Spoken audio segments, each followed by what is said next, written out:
Hello, and welcome to Everything Fear. This podcast is dedicated to all things horror, so please sit down, get comfortable, and be scared.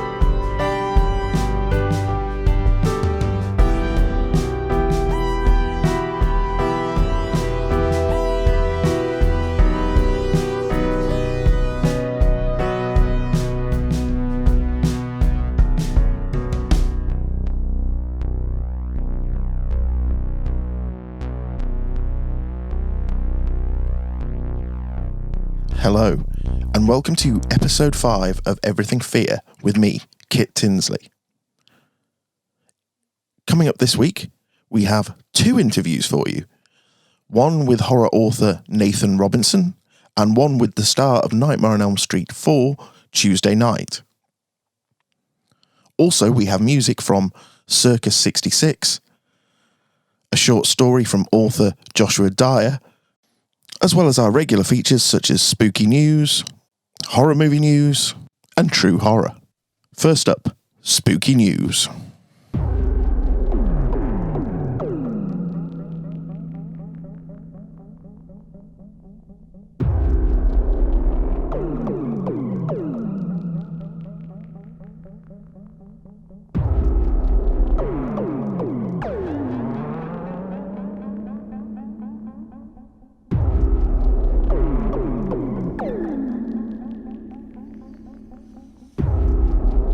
Spooky News is our look at all the weird and wonderful things going on around the world. First up, we have the story of an Italian underwater ghost town that is set to resurface for the first time in 27 years.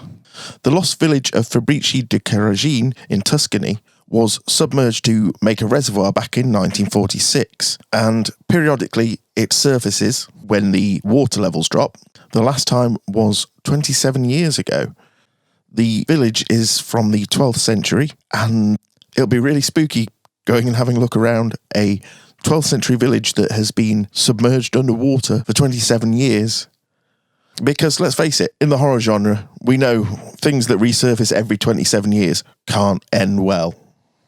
Next up, we have the news that a paranormal helpline set up in India is currently receiving over 10 calls a day. I know that doesn't sound a lot, but I suppose for something reporting paranormal activity, it's quite a lot, although India is a very big country. The owners said that they've had an upspike during the COVID-19 pandemic, which goes back to what we were talking about in last week's Spooky News, really, that people seem to be having more activity during lockdown. Is this because they're home more, to see more? Is it the negative energy caused by the pandemic that is causing these entities to be more active, or are people just so stressed out they're imagining it? Who knows? And our final story for this week is a strange hum that can be heard all over parts of San Francisco. What is causing this hum? Well, apparently it appears to be coming from the Golden Gate Bridge. Lots of residents have shared recordings of the sound, and it's been described as a 3-tone dissonant soundtrack. People have reported it as far as 3 miles away from the bridge, but they believe it's because new slats have been added to the bridge to make it more aerodynamic. The air now moving through these slats is what is causing the hum, but still, it must be pretty spooky to hear that.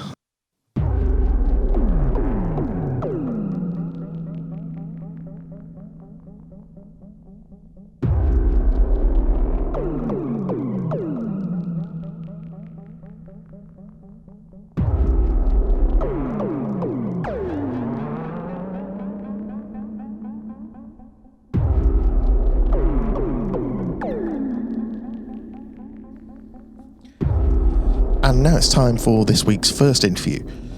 This interview is with horror author Nathan Robinson.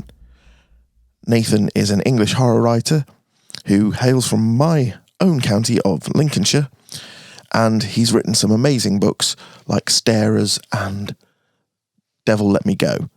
Enjoy.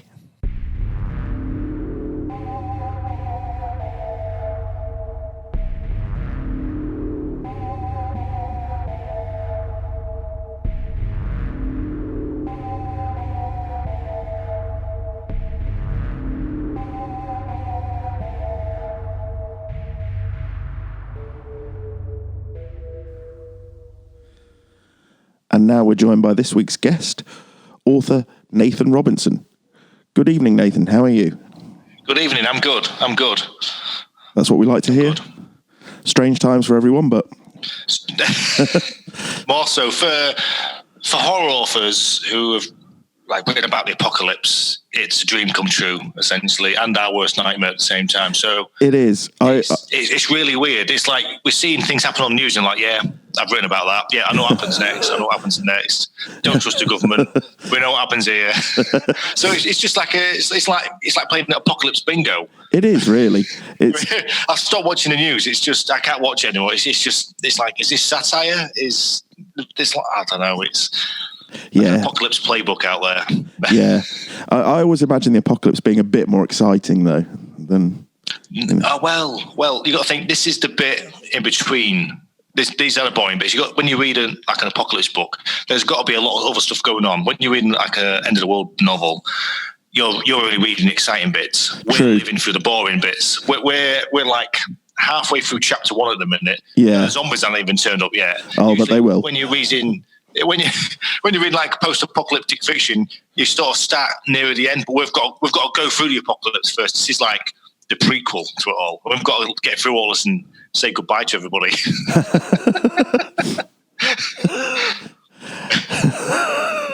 It's fun times ahead. That's all. Well, fun times, good times. Just my best advice for people is just try and drink lots of beer, have lots of sex, do all the things that you're not supposed to do in horror films. Yeah. Just try to look on the bright side of life. Just try and enjoy your family while you can. Yeah, because they're going to get eaten soon. We're going to get eaten. Whatever turns up, whatever monster turns up next. I don't know. Just try and be happy. That's all I'm trying to do. I'm just trying to get through the day. Yeah, I think that's all any of us are doing. So, what attracted you to writing horror, Nathan? Well, I was a big Roald Dahl fan. When I was a young kid, I was reading books like 2 years above my reading level, and so I got into Roald Dahl quite early, and I read all his kids' books, and I read all of his adult books. He wrote for adults first, and I got into his Tales of the Unexpected. Yes, all the adult stories he did, and I got into them, and so I finished all the Roald Dahls. I finished all Enid Blyton as well, the adventure stories she did, Famous 5, Secret 7. And then I used to go to car boot sales with my dad. Yeah. And just going along one day, and I saw this book by Dyer Smith, Killer Crabs. Oh, yes. And I quite liked monster films and stuff. I thought this looks like a Ray Harryhausen kind of deal, but it's like a book, and I love books. So I thought, well, I'll read this. I picked it, it cost me 50p. And I devoured it. And then every time I went to a cab, I went back to the same stall the next Sunday, and they had the rest of the books there. So I bought them all, and I slowly got through them all. And I just remember thinking, I just love this. This is for me. I just enjoy it, because Killer Crabs, it's like essentially Jaws, but with giant crabs. Yeah. And there's a whole series of them about crabs taking over. Why is it not being a film? I don't know, because it's just perfect. I don't know. The crabs might turn up, yeah. I don't know. That's what we should be expecting next. Yeah, Killer Crabs. And some of it was set in Lincolnshire as well, so it sort of hooked me in a little bit. Oh, yeah, this is sort of based around here. And it mentioned the Killer Crabs come up to Humber. Yeah. And it just caught my imagination. I thought, I really, really like this, And I thought, I want to be a horror author when I grow up. And this was when I was about maybe 11 or 12. And it's all I've ever wanted. And I went into Guy and Smith's back catalogue and I read everything he did, anything I could find from car boot sales. We didn't have Amazon or eBay back then. No, that's if you right. wanted a book, you had to hunt it down. Like finding treasure. You had to hunt it down, exactly. So secondhand bookshops, when you get like hooked in by an author, you'll always be trying to find one of their books so it's unique to read, so you got something reloaded, ready to go. You don't. It's a terrible feeling to finish an author and not have anything else next. So I read all Guy and Smith's books and absolutely just loved it. And then a few years ago, I sort of got pally with a few horror authors who sort of knew Guy and Smith. And this week got a bit crazy. We ended up doing like a tribute anthology for his birthday. Yeah. And said, what we're going to do is for his birthday, we're going to all do like a story, like a sequel to his stories. We're not going to sell it online. We're going to print a copy off for him and a copy for each of his contributors. It's going to be like a secret anthology. It's going to be a really rare book. And so what story do you want to do? I said, well, I want to do like a killer crab story, but I want to do it like 10 years after the crabs have taken over the earth. So it's like a post-apocalyptic crab story. Yeah. That's a great idea. So I did this crab story. Anyway, they put killer crabs on the cover. So I had like the cover mainly. And people picked out as like their favourite story in the anthology, and he ended up reading it. And since then, I've interviewed him. It's crazy to think, from being a 12-year-old boy and just worshipping this author to going on to interview him, and then writing an anthology. I mean, I've been in like story collections with him as well, which is bizarre. It's like if you'd got like a story with Stephen King, and that was my sort of hero worship of Guy and Smith. It's crazy. And we did this anthology, and people started picking my story out as one of their favourites. So I knew I'd sort of captured the essence of his story in my story, and he apparently loved all the stories, and it was like, wow, dream come true. I've impressed one of my heroes. Yeah, it's lovely. It sort of came full circle for me. I sort of achieved a dream. Your book, Starers, is an interesting take on the zombie genre. Where did you get the idea for that novel? I used to have. This was maybe nearly 20 years ago now. I used to have a recurring nightmare of this little girl trying to get into my house. And then she put other people with it, kept trying to get into the house. And I had no idea why they was trying to get into the house. It's just, I had it a few times. It's just sometimes nightmares stick with you. Yeah. And you just sort of carry it around with as your own memory. And then I've always wanted to do like a zombie story or a home invasion story. And then one time I was where I used to live. It's quite a tall house, so it always stood out. So people would walk past and they'd look in the house, and we'd see them looking at the house, but they could see us because we had like these mirrored windows. So you could tell when people were having a nosy because it was quite a unique house. It's a new house in a neighbourhood, essentially. Yeah. It used to be like farmland there before. So people would walk past and look at the house. And one time I was closing the curtains, and we had a bus stop across the road, and there's an old man there, and he was in a suit and a hat, and he looked really, really out of place. Yeah. And it started to rain, and I think it's like 9 o'clock on a Sunday night. I didn't think no more buses were running at that time of night. And so I was looking across the road, and as I was closing the curtains, I was thinking to myself, what if he was still there in the morning when I opened the curtains? What if he was still staring at the house? And then it just bloomed. Stories just bloom all of a sudden. You can get like the full plot in like 20 seconds. I call it like it's like a message from the mothership. I get like a full plot within 20 seconds. It just downloads my brain. Right, the only way I can stop thinking about this is by writing it down. Yeah. So that was chapter one, like the old man at the bus stop in the rain, and I kept that as the first chapter, and it's just the idea. And I wanted to sort of turn the zombie genre around a bit, not to have them constantly trying to get in the house. You're boarding the windows to trying to get in, and you got to fight them off. But just have them standing there. I think that became far more unnerving. Yeah, it's very creepy. Creepy image. Because you can't. And you're waiting for them to do something. What are they going to do? And they're not trying to eat us, but what do they want? What do they want? And I'll admit, I had no idea what the ending was going to be. So I was just sort of making up as I went along. all stories are made up, and And it's just I don't know where this is going to go. I don't know what they're going to do. They don't know what to do. The characters, I knew less than the characters. But yeah, it's a story. People said, "Oh, you should do a sequel. You should do a sequel." And I've done a few chapters, and I was like, I don't know. Shall I leave it standalone? Shall I leave it open? And I think I've got the rights back to it now. Sever Press are on the rights back, and I think the 7-year contract was up. You can have the rights back, and I was like, yeah, okay, I'll shop it around. So I wanted to update it and rejiggle it about a bit, and I think I'm gonna rewrite it. I'm gonna make it longer and sort of deal with the after effects of what goes on, stuff like that. You see, that was actually my next question, actually, because as a novel about a family trapped in their house together.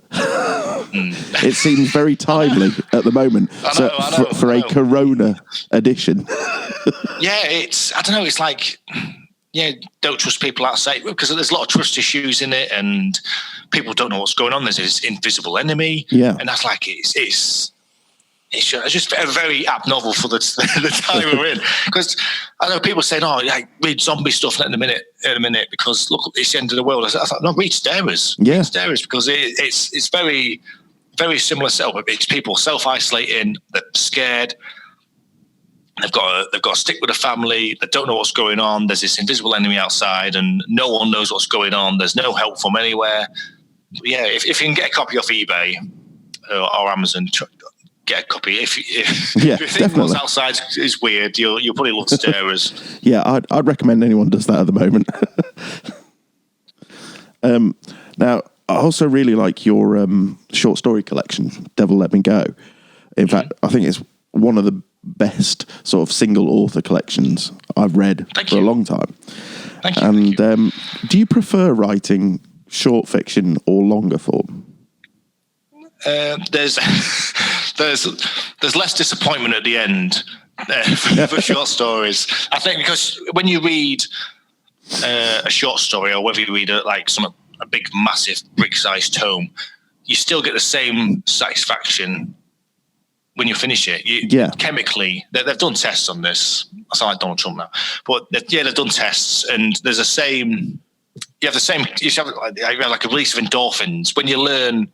Like dopamine, when you learn something new, you get this release of chemicals in your body. Yeah. And when you get to the conclusion of a short story or a long story, you get the same release of chemicals. You get this like a relief, and you know all the story now. And so you get this release as the story goes into your brain. And if you sort of want a quick fix, a short story will do that. Yeah. But if you want like a longer marriage. Read a big book. I love short stories. I love longer books. But what is bad is when you can read a really, really long book and get to the end. I mean, Stephen King is famous for not having the best ending. No, the journey's great, but the ending's a bit. The journey's exactly. You can like Under the Dome, great story, and you get to the end, you're like, it's a bit. Yeah. Is that it? And you sort of build up yourself, and you end up disappointing yourself. So. But then a short story, if you get to the end of it, say if you buy a short story collection, there's one story you don't like, one you do, and one you don't like, you think, maybe the next one will be better. And the next one is better. Then the one after that is okay. And the one at the end is really, really good. And it depends how much time you want to waste, how much you want to invest in it. Yeah. But you get the same satisfaction either way. Yeah, I mean, I've found writing that what I really like about writing short stories is the ending is a short, sharp snap, generally speaking, when you're doing a short story, whereas it's very hard to finish a novel like that because people always want to know what happened after, and and then you run the risk of going too far into that, and you've got to tie everything up, haven't you? It's a lot. You got to think the more characters you have, the more shoelaces you've got to tie up at the end. That's right. With a short story, it's more like a joke. Yeah. It's like that's how I sort of deal with short when I'm writing a short story. I think of it as like there's a punchline to this. It's not going to be funny, but there's a punchline to it. Yeah. And I like Roald Dahl does it, and there's who else does it? Richard Lehman. He always has like a twist at the end of his short stories, his long stuff. Yeah. Have you ever read Island by Richard Lehman? Yes. And you get to the end, and like very last page, like last paragraph, there's another twist at the end. You're like, what the hell? Yeah, he was very good at that, actually. Yeah. Richard Lehman is another good. He's like a good sort of splatpunk-esque author I got into as a kid. Yeah.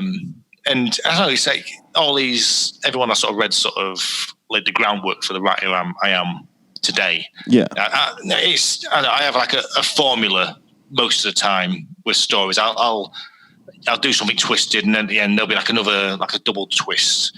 And I know it works. If you can pull the twist off, it's good. It's good. People appreciate it. And they've been fooled. People like being fooled. That's why people like go to see like magicians and stuff like that. Well, yeah, that's right. And people don't really want to know how the magician does it. No. Oh God, no! But we'll still Google it to find out how they cut the woman in half. You also wrote the novella with possibly the best title ever, which is Ketchup on Everything. Where did you get that title from? Well, I wrote it about my kids, and kids like ketchup and everything. It's as simple as that, and obviously it alludes to blood because of the nature of the story. What that came about, I was thinking about Maddie McCann and the numerous other kids that go missing nationwide, worldwide, and I think it must, because I'd recently become a parent, and I love my boys to pieces. As soon as you become a parent, it changes you completely. Yeah, your definitely. priorities change. Obviously, if you're a good person, but it's just. I thought to myself, losing my kids is the most horrible thing that could happen. Like, you think about Maddie McCann and all the other kids that go missing. Seeing the media hype about it, how bad it must be. And I think there's no happy ending here whatsoever. How can there be? She's been gone so long now, and it'd be a miracle if she turns up. But for them, they've lost all those years. They've lost all those years. They've lost her growing up, becoming a little girl and becoming a teenager, and seeing her growing to a woman. They've lost all that. That's they're never getting that back. And I thought to myself, what's the only way they could have a happy ending from this? What was the only way? And that's if they got the daughter back. Yeah, that's the only way. And I was thinking, how could that happen? So that's when Ketchup and Everything came about. I just wanted to explore that. I mean, that's what short stories are. They're like thought experiments. So, or what if? What if someone lost a kid and they managed to track their kid down again? Yeah. And how could I make that possible? And that's sort of where the fantasy comes in. You're playing with reality a little bit, and you sort of give yourself the scope to do that. But I thought, well, it's about blood because of the content. So I thought, kids like ketchup. So if a kid like ketchup, they like blood, because you got to think that a kid, it's blood to a ketchup to a kid looks like blood, and blood looks like ketchup. Yeah. But when I first saw Jaws and saw Quint getting chomped up, I was like, why is he spitting ketchup everywhere? That was my first thought, because I didn't know what blood was. I was that innocent. I was like maybe 5 years old. I didn't realise what blood was. That's right. I just remember thinking that looks like Heinz ketchup, and I've loved ketchup ever since. Weirdly, I'm a big ketchup fan, and so when I finished the story, I had whenever I finish any story, so I have an idea for a title, but nothing's fixed, nothing's definite. Starers was originally called The Followers. Yeah. But I thought, well, I'm not following now, they're just staring. So I saved that for the sequel if and when I do it. But Ketchup and Everything, I was umming and ahhing about the title. And then so we Googled the title, and it turns out someone had already used it on a design website. She'd done posters of Ketchup and Everything, tea towels with Ketchup and Everything. I thought, balls. Well, it's not a book, so but I really like the design, because the design that's on the cover is really striking. Yeah. And so I emailed the woman who's the designer. I said, I've written a book called Ketchup and Everything. And I just happened to Google it to see if anyone else has written the same story. And I found a picture of your tea towels and your posters you've done. I said, I really like the design. She says, would you mind if I used it for my book cover? She's like, no worries, fine. You sent me the files and I used it. And I sent her a few free copies for the post. And I acknowledged her in the acknowledgements. And so you got a bit of free publicity, and I got a free book cover. Yeah. If you don't ask, you don't get. That's right. People say, everyone who comes to conventions, I love that cover. And I always sort of direct them back to her. So hopefully she's got a few sales from it. Yeah, let's hope so. Well done. But it is a really emotional story, that one. Yeah. I remember, I think it was that convention we were at together in Doncaster, and we were on a panel together, and we were both talking about how fatherhood had changed us. How scarred us. Yeah. You suddenly sort of get this new level of fear that you've never knew could exist. Oh, definitely, yeah. Because, I mean, my first novel, I wrote the first half of it while my wife was pregnant, the second half after my son was born, and it's very much about a story about a man who's not at all prepared to be a father. So I don't know where that came from. Well, nothing can prepare you. You just have to learn as you go along. Yeah. I remember when me and mother of my children, we first left the hospital, and it was just sort of, obviously, I've got twins, if you didn't know. Yeah. I've got twins, and we sort of, right, here you go, here's a blanket, and we sort of, they saw us down to our car and that, and it's like, they just sort of walked off, and we're like, oh, do we just go? Do we not need like a bit of paper or like a license or something? These are ours now. What the fuck do we do? And it's just, it's a bizarre feeling becoming. It is. One of the strangest. I think it's like having a glass limb, and you've got to really look after it and pray it don't annoy you too much. But no, my kids are great. My kids are my best friends, and I love them to bits. I'm really. They're currently self-isolating. Their mother is low immunity, so. I've not been with them for 7 weeks, 8 weeks since lockdown happened. I don't know which is harder, mate, not being with them for 7 weeks or being with them constantly for 7 weeks as I have. I would love it. I would love it right now. And we still we did our first Zoom call today. Yeah, we've been doing WhatsApp, and I go around seeing I sort of sit at one end of the game, they sit at the other end of the game. They're desperate to hug me, I'm desperate to hug them. So I think it's going to make that first meeting a bit sweeter. And it's I think with everyone's got to make sacrifices in these times, whether we like it or not. And it's I'm getting jobs done around the house because I'm not being a hands-on father as usual. So I just this lockdown, I was seeing it as an opportunity to get jobs done. Yeah, definitely.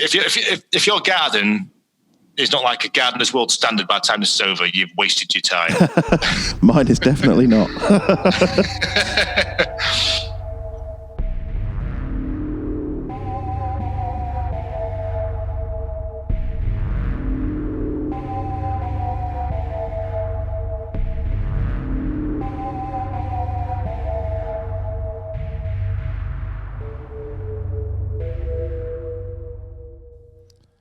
Next up, we have our regular music section. This week we have a song called Monster from a band called Circus 66. Now, Circus 66 are not your average rock band. This is a group of passionate musicians with a love for what they do and a lifelong passion for creating songs that blur the lines between various genres. Their music sets the bar higher when it comes to creativity, combining influences such as blues, funk, alternative rock, and more. They were formed in 2013 as a three-piece lineup, building the fundamentals of their sound. Then they welcomed a fourth member, vocalist Annabelle. She helped the band find their distinctive sound with her soothing yet energetic vocals. This song is called Monster. Enjoy.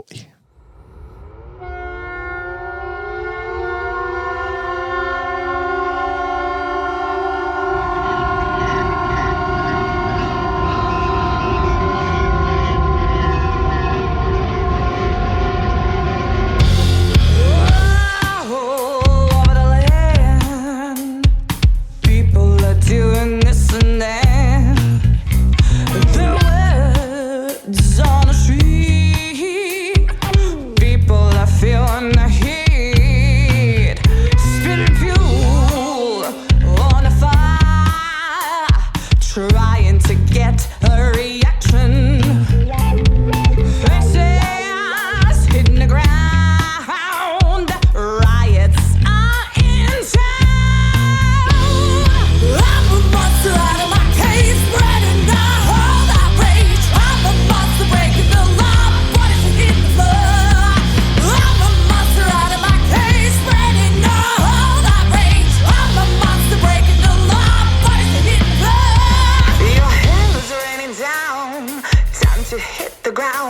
You better stay away, 'cause monsters out to play.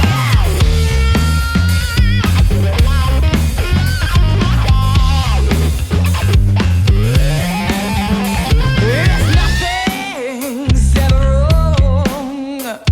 Nothing would be right. People losing their mind. Get ready to run and hide. I'm a monster out of my cage, spreading all that rage. I'm a monster breaking the law. What is it in the floor? I'm a monster out of my cage, spreading all that rage. I'm a monster breaking the law. What is it in the floor?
And now we're back with Nathan Robinson.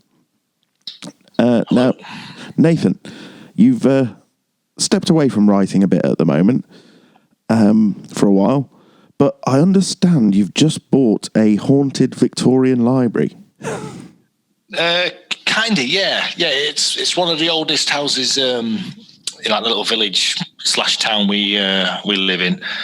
I live in Scunthorpe, but Boyce's like a little area just away from it, and it's there's a manor house next door. Yeah. The guy who owned that in the 19th century, he wrote a few books. He made a bit of money. His dad left him a chunk of money, and then his dad died, and he didn't want to become a farmer, so he built this. He built this massive library next to his house with a massive tower on it. It's a really strange, really strange building. So my partner and I, we're doing up in a minute with. I don't know, it's just really interesting house. I used to run past this house. Yeah, I've always thought that's my ideal house, but it's just completely out of my price range. But my partner, she's from down south. She was looking to move, and we sort of put our money in one pot, managed to scrape it together, managed to knock the price down a bit, and we just managed to scrape it by. And now we've got this. I'm living in this place called Tower House, and it's like something from the Addams Family. It's really. That's awesome. You've seen pictures of it, haven't you? No. You've not seen pictures? Well, if you're on Instagram, go on Tower House Family. Okay. It's a really strange house. It's got this. It's really long, and then it's got this tower at one end. It is very Addams Family. It's very kind of gothic. It's got like a big archway. Very suitable for a horror author to live in. Yeah. It's my ideal house, and I absolutely love it. I feel like I've completely lucked out. Yeah. I mean, I've always wished that. I thought. Sometimes you see a house, you think, I wish I could live there. And now I'm here. Yeah, I've got one of those. But I've got to do it up. So like, nothing's been done in it for like 20 years. And but at the time, so I'm doing jobs up. My partner, she's sort of in between houses at the minute, so she's currently with me, but she's sort of back and forth to where she used to live. Yeah. So I spend a lot of time here in the week by myself when we first moved in, because she was sort of still dealing with her old town where she lived, while she sort of got packed up. Yeah. So, I spent like 5 nights alone in this like 4 or 5 bedroomed house with just 2 cats. And it's, I tell you, I'd hear people. The first night I was here was all in one bed, me, my kids, and my girlfriend, and I could hear these footsteps coming down the corridor. I was like, "What the hell is that?" And I could hear them creep into the bedroom. I was like, "There's someone walking into the bedroom right now." And I looked down, and I could see this T-shirt, and I thought, "There's a T-shirt there. Why is that T-shirt moving?" I looked, it was a cat. Well, the footsteps were too heavy, so it's like someone was following the cat in. It's really strange. And did they warn you it was haunted? Well, people, when the house comes off, it's like a notorious house. It's like a really unusual. It's not notorious, but it sounds like people have been killed here. It's like it's a well-known house. So when it goes up for sale, it's all over Facebook. Oh, people saying, "Oh, I love this house. I love this house." Then as you read through the comments, you can see people's stories about this house. People, "Oh yeah, it's definitely haunted. We've seen orbs." And I'm a skeptic about orbs. It's obviously just like dust on the land and stuff like that. Yeah. But I was here by myself, and I was hearing these footsteps, and like, what was it? One night, a door handle that sort of opened by itself, and the cats were in the room with me, so it wasn't them. And then as I went to go investigate that, I turned around, I could hear this buzzing, and in the middle of the room there was this real thin spider thread. Yeah. And then at the end of it, there was this fly just completely still. And I was like, that wasn't there 5 minutes ago. This is just appeared from nowhere, because the walls are white. You'd see it, and I went up to it, and it started buzzing. And this was just before Christmas. I was like, why is there a fly in December? What is going on here? And then so I put it in a tissue, and I just flushed it down the toilet. I thought, someone's messing with me. This is really weird. But the more we've lived in it, the more homely it's felt, and the less weird stuff's happened. Hopefully, for now. For now. But it looks haunted. If you go on Tower House Family, you'll see what we're doing. We're doing it up at the minute, and we're sort of sharing our DIY journeys. We do it all up and bring it to modern times. I will definitely look at that. Yeah, everything was 20 years old. Everything needs fixing and repainting and stuff. But I like a challenge. And of course, write a book about it. Yeah, if anything else does happen, it is more inspiration anyway. So. Oh, definitely. Yeah, it's very inspirational house. It's very Amityville. It's got that sort of feeling about it. Awesome. Yeah, I'd love to live in a haunted house. It just, I think it suits being a horror writer. Yeah, but I'm a skeptic when it comes to ghosts and stuff like that. I think people haunt themselves. Like a lot of it sort of came in like Victorian times, where there's gas leaks and there's more mental illness, and people didn't know what to describe it as. So they just said, "Oh, it's ghosts," and I bet everything's put down to ghosts. But I don't know. I'm not a believer myself, but then when I hear footsteps at 3 a.m., I don't know what I do start to wonder sometimes. I'm what you'd call a hopeful skeptic. I want to believe, but I can always think of logical reasons usually behind the things I hear. But then I've had things happen to me myself that I think, I can't actually explain that, so maybe. Well, it's like magicians. You see the trick, you don't know how it's done, and if you ain't got an explanation, you just put it down to I don't know what everyone else says is ghosts, Yeah. or whatever it is. But I don't know. I'm sort of 99% skeptic, but I've got that 1% reserved back just in case I'm wrong. Yeah. Just in case. I think you know, you need that when you're a horror writer, your imagination to just have that little 1% that could believe it. Oh, definitely. Yeah. So, what is next for Nathan Robinson? Well, I've not given up writing. I'm still doing little bits here and there. I'm still writing short stories. I've not written anything for a few months now, but I've quit my job.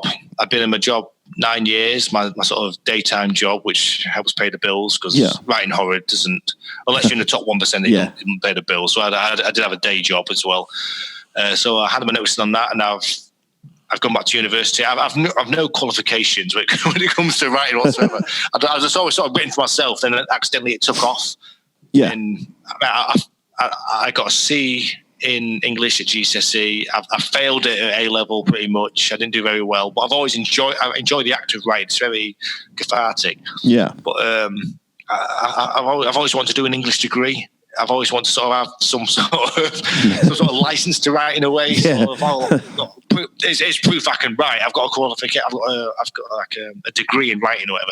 So I've got a UCNL's, our local sort of university. It's just started up. And so I applied for that. Weirdly, they let me in. So I'm on doing a university course. I'm studying English and history. Oh. I mean, I love history. I've sort of got more into history in the last few years now. It's just interesting. There's more stories already told. That's right, yeah. I'm just getting into it, and we're doing about English and poetry. I'm going out of my comfort zone a bit. But then, the first books we started doing about all the Gothic literature. So I was loving it. I'm taking time off to learn about horror and literature and how to write and the theory behind it all. Yeah. And I ended up doing an essay on Alien. I'm like, this is brilliant. I'm loving it, and I'm really enjoying it. So I'm doing that because I was in my day job, and I was thinking, I can't be doing this until I'm 65 or deaf. Yeah. I need some sort of purpose in life. Yeah. So I'm sort of nearing 40, closer to 40 than 30. But so I've decided I want to become a teacher. So excellent. So I'm doing my university course, and then I'm going to study to be a teacher. And once I'm qualified, I'm going to get stuck back into writing again. So I think a lot of writers they go down the route where they start off as teachers, become sort of a bit pissed off of it all, and then they become writers. Yeah. So I'm sort of doing it the other way around. Yeah, it's funny you should say that, because I started a teacher training course last year, and I had a few issues go on, so I had to sort of stop, and I'm supposed to be going back in September, but now I don't know what's happening. So. I think we've all had a few issues this year. Yeah. So I may be going back to it in September. I don't know. Yeah. Yeah. But I wanted to get into teaching, so I thought, maybe I'll volunteer in a school. But I said, no, you can't volunteer in a school unless you've got like a TA qualification, which I didn't have, which would mean like doing another course on top of the course I'm doing. But then, I got in contact with his teaching agency. I said, you can become a TA, but it'll be like in private schools, because it's sort of off the grid in a way. Yeah. So I've ended up sort of being a teaching assistant in like naughty boy schools and schools for like disadvantaged kids who get on the mainstream, like disabled kids. And I love it. I absolutely love it. And it's so laid back, and the kids are brilliant. The kids are so lovely, and there's loads of personality with them. Yeah. And so I think I might be going into that actually. It's I've had a taste of something different. Yeah. And the kids are amazing. I feel that'd be more rewarding than mainstream, because like these kids need help. They need some sort of male role model. Yeah. Because I mean, a lot of teachers obviously are female, so they're dying for like male primary school teachers, just can't get them. That's right. So I've been told, you'll walk into a job. You'll walk into a job. So it'd be nice to have something stable that I'd enjoy, that on top of writing. Yeah, because the job I was in, it was just sapping my soul. I just could not do it anymore. I just had enough. I was getting angry with myself. So now I just I've got a student loan. I've got the house of my dreams. And, and I'm just living life in a minute. It's just really nice. And it's because the job I was in, I was getting up at like 4:30, 5:30 in the morning, and driving to work, and driving all over the country, and just rushing, chasing myself, and just not enjoying life. No, now I remember you saying you used to write while driving, didn't you? Not while driving. Not while driving yourself, but while being driven. Whilst in the van. Whilst being driven. Yeah, we'd have I started my job as like a delivery driver's job, so I'd be like a driver's mate. So one of us would drive there, one would drive back, and then so I was like, "What do we do if I'm in a passenger seat?" It's like, whatever you want. So I started bringing a book to work. So I started reading books, and I started bringing my laptop. And I was there 9 years nearly, and I wrote 5 books on the company dime. So you're getting paid to write. That's pretty. I'm getting paid to write, so I made writing profitable. Yeah. So and I don't like wasting time. Oh, I didn't like wasting time. I couldn't sit there for 4 or 5 hours and do nothing. So I put it to good use. Excellent. Well, the final question is one I ask everyone. What is your favourite horror movie and or novel of all time? I think it's, I don't know, Alien and Aliens. I think they're sort of comes a pair. But for me, Aliens is more of an action film. Yeah, I'd agree with that. It's still horror, it's action horror, but just for out and out sort of terror, it has to be Alien. Yeah. I remember, how old was I? Maybe 7, 8 or 9 or something like that. I'd seen Jaws. I was sort of getting into a film. So it came on one night and it was on TV and it said Alien. And I thought, I like Aliens. And my dad was with me. And I was like, can I watch this? He's like, yeah. I don't think he knew what it was. He knew I was into like 50s sci-fi, War of the Worlds and stuff like that. So Alien came on. So, we'll watch this. So I was cuddled up with my dad. And I watched it. I just remember just being mesmerised the entire time. And there's the scene with Dallas in the tunnel. And he's got his flamethrower and his torch. Yeah. He's searching for the alien. And he turns around, it's there, and it jumps out and gets him, and it cuts. And then I was sat on my dad's lap, and I jumped up about 6 foot off the sofa. Between myself and the ceiling was my dad's jaw, and I nearly broke his jaw because I just propelled myself upwards and just caught the top of my skull on his jaw, and nearly broke his jaw. And I just this crack. My dad's like screaming, which made it even more scary. I thought my dad had been gotten by an alien or something. And from then I was just like xenomorph mad, and I found Aliens had come out, and I just went crazy over Aliens, and it sort of got me deeper into horror. Yeah, I mean, that was a really important film for me because I think it was the first sort of proper horror film I remember seeing, and I was really young. My dad had seen it; he knew exactly what it was. And he went, "Watch this with me." I think I was only about 5 or 6, and I think horror is good for kids. I think you can't cushion your kids from the world because it makes them a little bit weak. And when something bad does come along, it just devastates them. Yeah. I watched Jaws with my kids when they was maybe about 5 or 6. And I built it up for them, and I told them about it, and they loved it. And my sons are going absolutely crazy. Well, actually, it's between Jaws and Alien. But then Jaws is like a family horror film. It's something you can watch with your kids.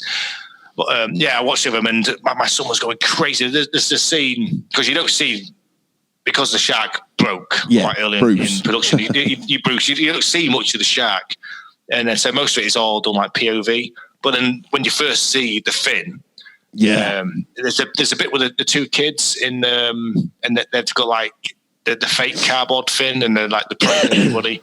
And my son was going crazy. It's there, Daddy. I can see it. It's there, Daddy. I can see it there. So that's not it, mate. That's not it. It is. Every time I come on the screen, my son was absolutely screaming at TV. Then it's revealed that it's actually these 2 kids. My son was like, oh, it's not really a shark then. I said, no, it's not. And then all of a sudden, the next scene is Jaws. The big fin comes out of the water. My son starts going crazy again. It's practically frothing in the mouth. Yeah. And he's a massive Jaws fan. My kids are massive Jaws fans now, so I've got my kids into horror. That's awesome. Like you say, I think you need to, really. I mean, my eldest is named Freddy after Freddy Krueger. And he obviously hasn't seen Nightmare on Elm Street, but he knows who he's named after. And my youngest, because they go on YouTube and they watch all these like YouTube videos and for kids, but Michael Myers creeps up in them and things. It's like, yeah, I know, because I think a lot of parents sort of just leave their kids on YouTube nowadays. I mean, we're guilty of it. I mean, my girlfriend's son, he said to me the other day, he goes, "Oh, Chucky's an evil doll, isn't he?" I says, "Yeah." I said, "How do you know about Chucky?" He goes, "Oh, I've seen him on YouTube." So it's like that ingrained in our culture. It's seeping into kids' shows now. Yeah. But then there's horror for kids now, like you got all the Goosebumps and stuff, and there's like, was it like Five Nights at Freddy's? And yeah, that's right. And Bendy and the Ink Machine, all this stuff. And I think kids need horror. I think definitely kids will seek out horror because it's seeing what's inside us. And I think humans just have this natural curiosity from day one about how we work, and when it goes wrong, what do we do? Yeah, kids will seek that out. It's sort of facing mortality and things that. Oh, definitely, yeah. Because we've all got to come to that realization one day. We're not going to be here forever, and it's unfortunate to sort of be teaching kids that, but they've got to learn at some point. And I think the earlier the better. Yeah, I mean the alternative is you never tell them and they never face it. Well, thank you very much for joining us, Nathan. And it's okay. Good luck with the house. And I really look forward to seeing your next book. Whenever that is. Right. Well, thank you very much for joining us. Great to talk to you, mate. You too. Good to catch up. Stay safe. You stay safe. Stay alert. Yes. Oh, God. Stay home. Stay home. Stay home. Cheers. Cheers, mate.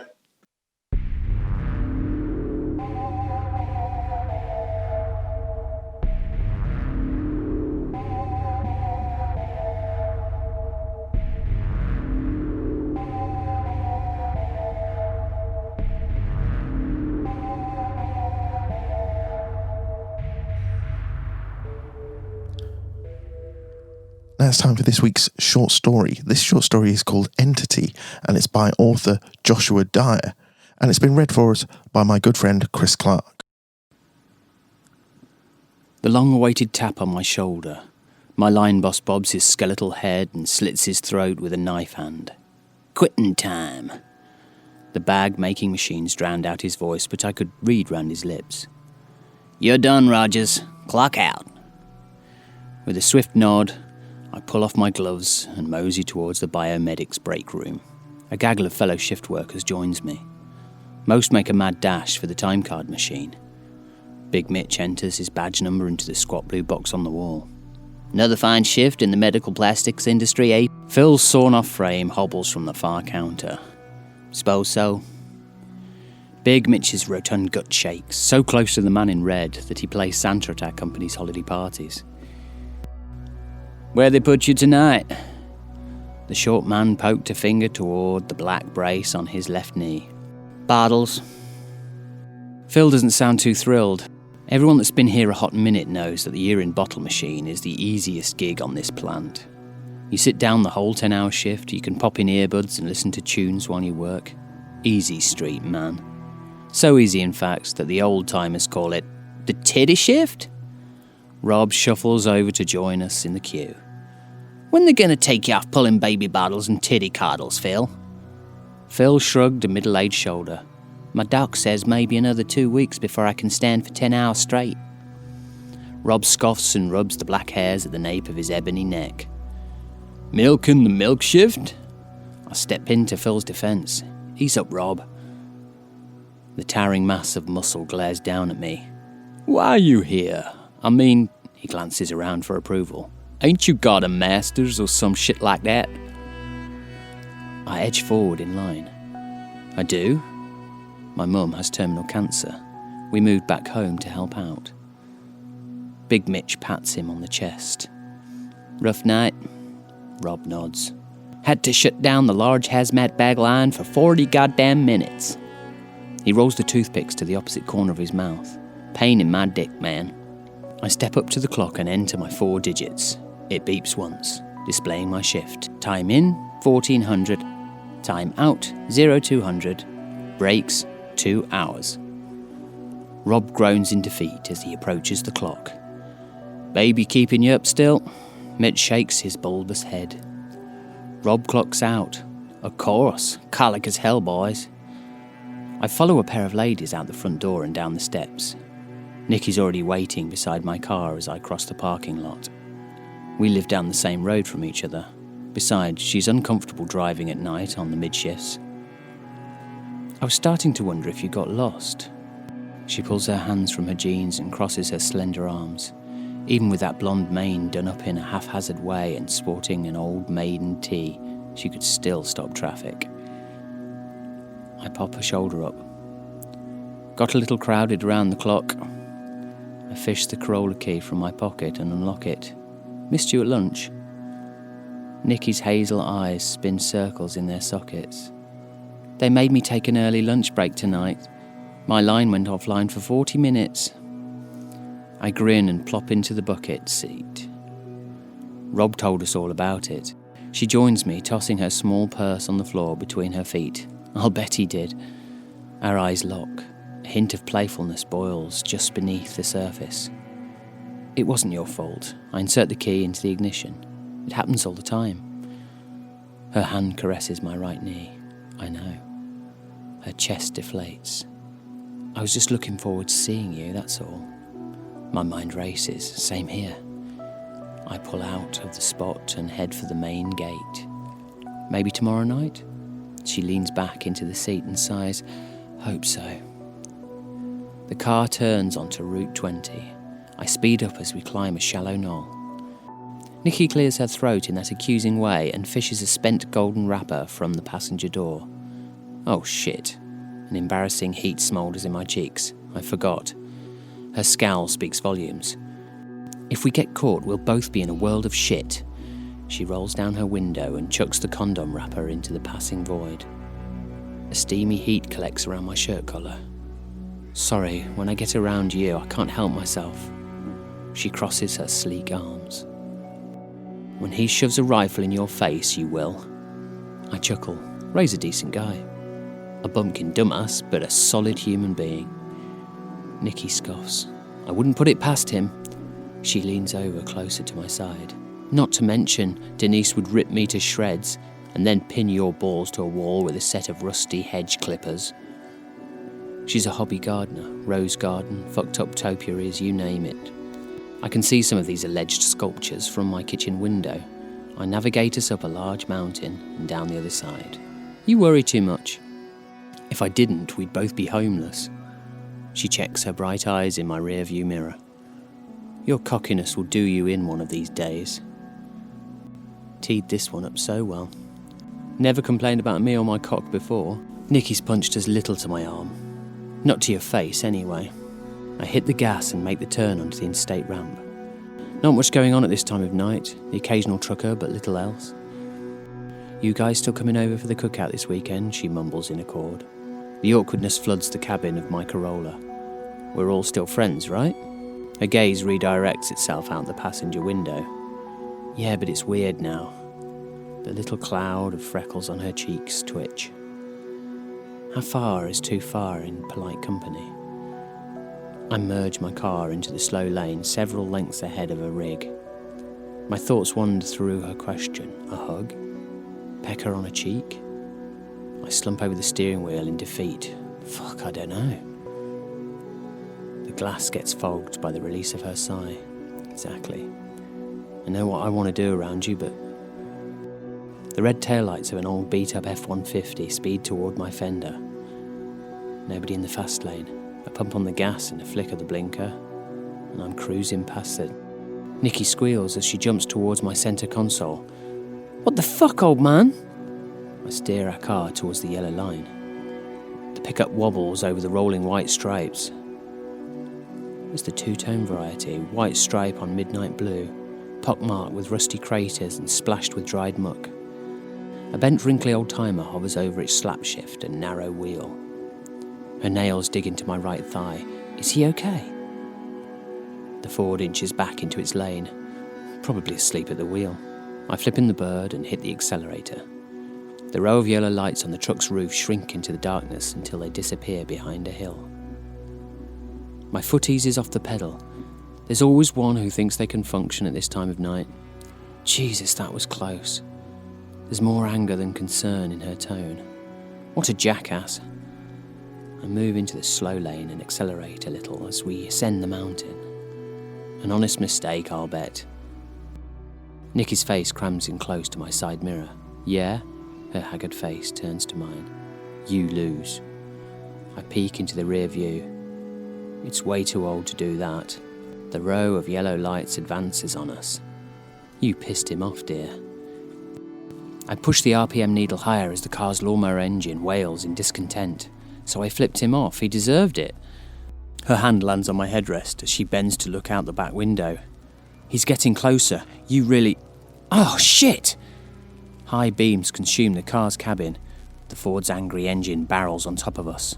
A crunch as my body's thrown forward into the wheel. My grip struggles to right, of course. Holy fuck! Nikki recovers from her crumpled position against the glove box. The F-150 revs again and rams my bumper with another jarring crunch. The intensity from its headlights make it impossible to see the driver. Another ram from the truck's front brush guards. My truck buckles under the strain. Damn it! I floor it. Fuck this nut job. Nikki's voice wavers. Chris? She's got a good hold on her right shoulder. Shit! What happened? Just jammed it pretty bad on the dash. She reads the terror all over my face and spins towards her door. Damn it! The old pickup is gaining ground and fast. Its front grille rattles past her window, followed by a grungy white stripe. Her hand clamps down around my right forearm. What are we supposed to do? I reach into my back pocket and toss my cell into her lap. Call the cops. Her fingers fly over the touchscreen. No signal. Dial 911. She slams her hand into her thighs. I can't, Chris. She turns the grey screen towards me. It's completely dead. Man. I steer the car through another turn up the mountain. It's an old hunk of shit. I survey the relentless aggressor. About even with our position. Should be able to outrun him on the downhill. The Ford rams Nikki's side, shoving us over the line and onto the rumble strip. The passenger door dents in just in front of her kneecap. Chris! Low-lying branches slap my driver's side mirror. I floor it and cut the wheel into the truck.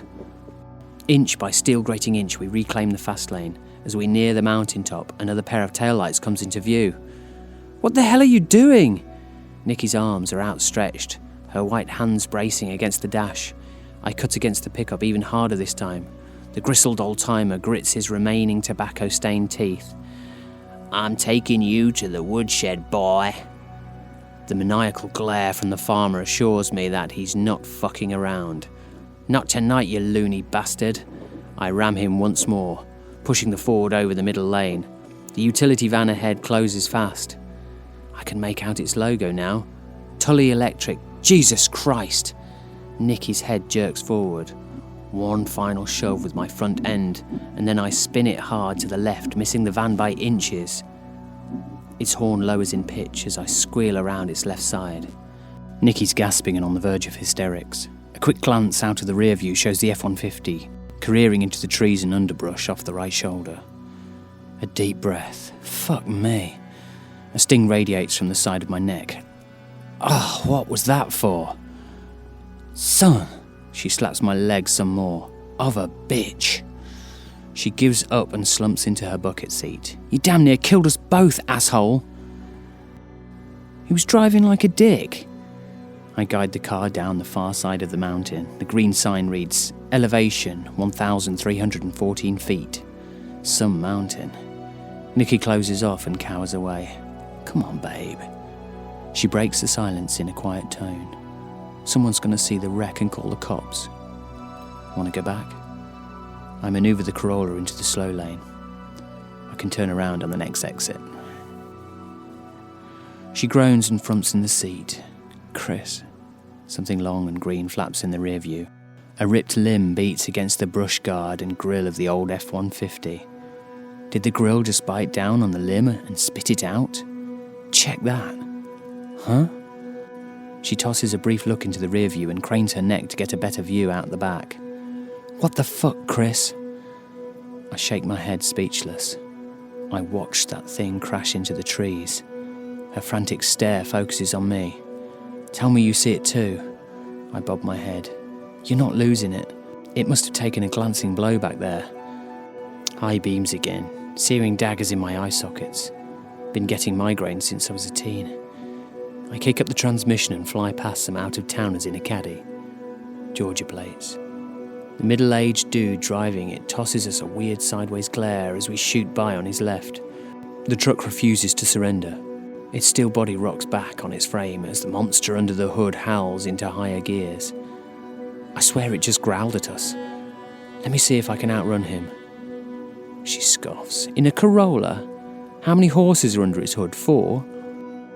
I eye up the truck's front end as it surges past my rear bumper. I push my little car to its limits, soaring through a series of switchback turns before gunning it into a straightaway.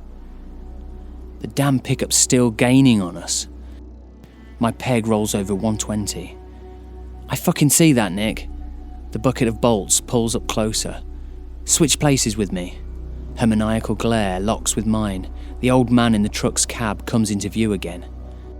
Fine, I point to my glove box. Get in there and get out the 9mm. Her lower jaw hangs agape. The gun, Nicky, grab the goddamn gun and load it. Her nervous hands fumble the pistol out of its holster. Okay, what now?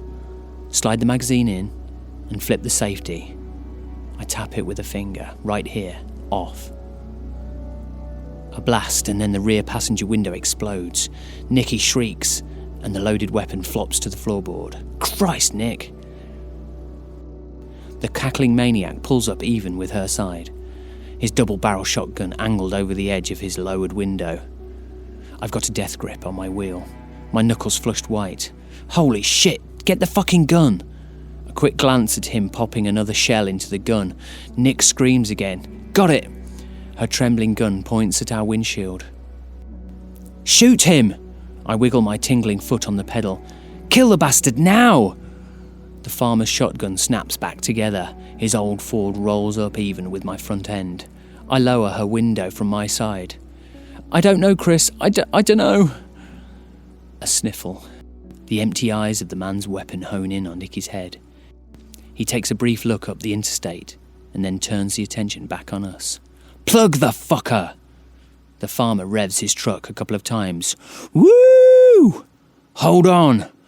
The Corolla skids and slides along the pavement, a split second before his barrels ignite. The shot snaps some tall weeds along the median, missing the whole car. The needle rolls back under 30. Trade spots, Nick, right now! Wiping the black streaks from her cheek, she obeys me this time. I duck under her as she straddles the centre console and bounces into the driver's seat. I grab the pistol from the dash and make ready. Nicky goes for the top of the seatbelt. Fuck that! I aim my gun out of the window on the growing F-150. Just get us the hell out of here! I fire one round, then another. The narrow band of glass in the back of the truck's cab shatters and tumbles to the bed. The pickup swerves as it flies in reverse back down the straightaway at me. I take aim at the plump head leaning out of the driver's side window. Damn! She guns the car down the highway and winces. Sorry, sensitive pedal. My shot sinks into the rear quarter panel of the truck right in the middle of the white stripe. Get down! I cower behind the doorframe as our predator fires another blast. A strange popping sound. I peek over the dash, a cloud of pellet holes in my hood. How's the engine? Nicky's frantic eyes scan the instrument panel. Fine for fuck. In a minute. I position myself behind the makeshift barricade, a cool night breeze in my greasy brown mop. The Ford closes in on us in the middle lane. 2 spent shells bounce off the passing pavement, spinning end over end.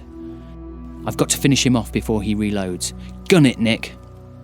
My body throws back in the seat. The car engine whines as it does its damnedest impression of a Ferrari. The farmer fishes one shell out of the breast pocket of his overalls, followed by another. I train the beam on his head as we speed past. Nicky flinches at the 2 rapports. God! The back of the old man's noggin blows apart, spewing gore across the inside of the truck's windshield and dash. The Ford swerves and spins to the top of the slow lane. I ease back into the seat, taking a breath. That ought to do it. She glances into the rear view. Is he dead? I nod and wipe some sweat from my brow. Saw it with my own 2 eyes. The The car settles back down into a comfortable 85. Her deodorant's worn off in the excitement. Between the two of us, the whole cabin reeks. What's wrong with the engine? Her gaze flutters from the swarm of gauges back up to the road. Nothing, it's the gas. I lean over her lap for a look. We're under a quarter of a tank. She props her weary head on the top of the wheel. Some quick math. We're good for about another 60 miles or so. I flop back over onto my side. That should be plenty to get us home. You've got to be joking. The colour drains from her cheeks. A pair of faint specks of light pops up over the knoll a mile back. Probably another car passing through. He's dead. Another goddamn blue and white truck, Chris. Climb. She manoeuvres us up another shallow climb. Tonight? Wait a minute. How can she tell? How can you tell from here? I look back and see another set of lower set lights past the vehicle in question on its left. That car, she says, not taking her eyes from the road. I could see the paint job. The car, whatever it is, shrinks the gap between us in a hurry. Nikki wiggles up in her seat. Hey, I think it's a cop. She flashes the first smile I've seen all night. Maybe we can flag him down. And tell him what? She clearly didn't think it through. That we're being chased by a dead guy? That I shot him through the head with a Beretta? That deflates her hope balloon. The speeding cop cruiser zips by doing at least 90. She guides us into another turn. Christ, Chris, we're running out of options here. Nikki's right. The damn pickup's back. How, I can't figure for the fuck of the century. Who the hell's driving it? Are you sure you shot him? I pop the pistol's magazine free and take inventory. 7 left. I watched his fucking skull explode. I slide back into place. I'm sure. No need for that shit. She merges over into the downsized 2-lane highway. With the way things have gone, you might have... I'm on the defensive. What, Nikki? Her head shakes. Say it. My gaze follows the Ford as it hauls ass up to the slow lane towards us. I imagined it all? She turns her attention out of her window and mumbles something about me being an asshole. My focus is on who's driving that thing. I get closer to the mirror. Looks skinnier than the old guy, more hair too. She snaps out of another daydream of telling me off. Huh? Its motor revs into a higher gear. Somebody else is driving. Yeah? She peers over at the truck's dented fender. They got a gun. I crane my neck around. Dunno, looks to be a girl. Wait a sec. The brown hair, that cut-off black tee. What the hell's going on? Nikki attempts to get a track on our new assailant. What? The new driver pulls alongside me and confirms my suspicions. It's Holly. Nikki's lower jaw goes slack. I thought you told me... She did, 6 years ago. Holly's mascara-encircled eyes bore a hole into my soul. She always did love that goth shit. Why, Chris? My mind's a void of bewilderment. Why did you let it happen? Holly plucks a pink clump from the windshield and drops it into her blackened maw like it was a fine Italian grape. Mom made me go to Dr. Linshaw. Nikki's hand taps my forearm. What's happening? I shush her. Holly's grotesque hands slam down on the steering wheel. You're my brother. The fender slams into the quarter panel. You should have protected me, Chrissy. Holly rotates her forearms over the wheel. She screams like a banshee, releasing a red torrent from both wrists. The interior of the truck's awash in her blood. Go, go! Whatever this truck is, it isn't from this existence. Jesus! My dead sister's wailing fades away like a slowing train. The truck's headlights and cabin light flicker like a strobe. It's, she searched for the right word, paranormal? My right shoulder pops up, maybe. We just watched your dead sister's wrists explode. Don't patronise me. I'm stressed to the point my eyes won't stay still. Things don't add up. Nikki pokes her face forward, wearing an expression of disgust. Like? I eye up another straight strip of highway through the main section of town. Trade back with me. We do-si-do back in our original seating arrangement. Like, why did my bullets blow out its back window? Would a ghost vehicle do that? She slips the gun into the door's pouch.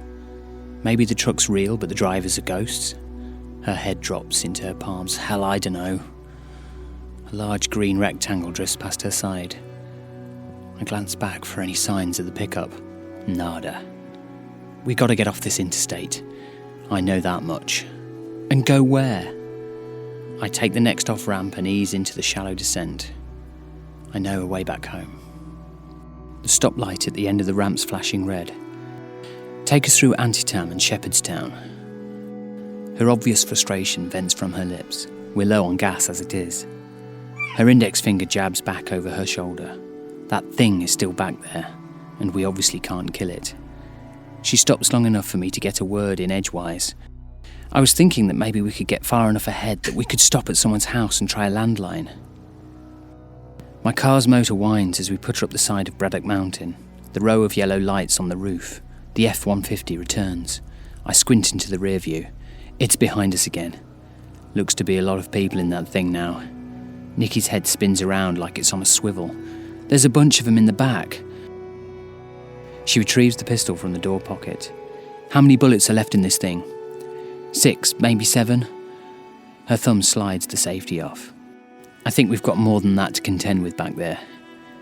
If they're already dead, what the hell difference will it make? She curls onto her right side. No choice, we're going to find out.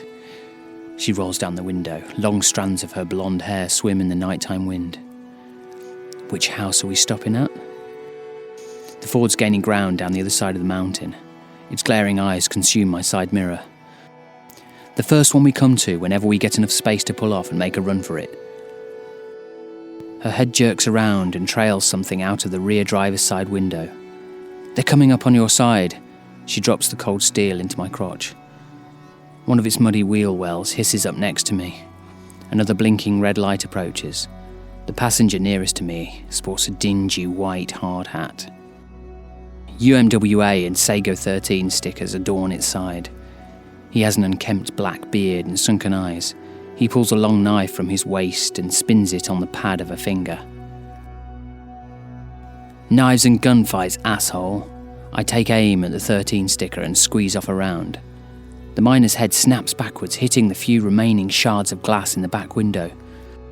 The group of men in the pickup's bed sway as its driver rams me. The force of the impact throws Nikki against her window. A crunch as a thin crack spiders up its centre. She goes for her shoulder socket, doubling over in the seat.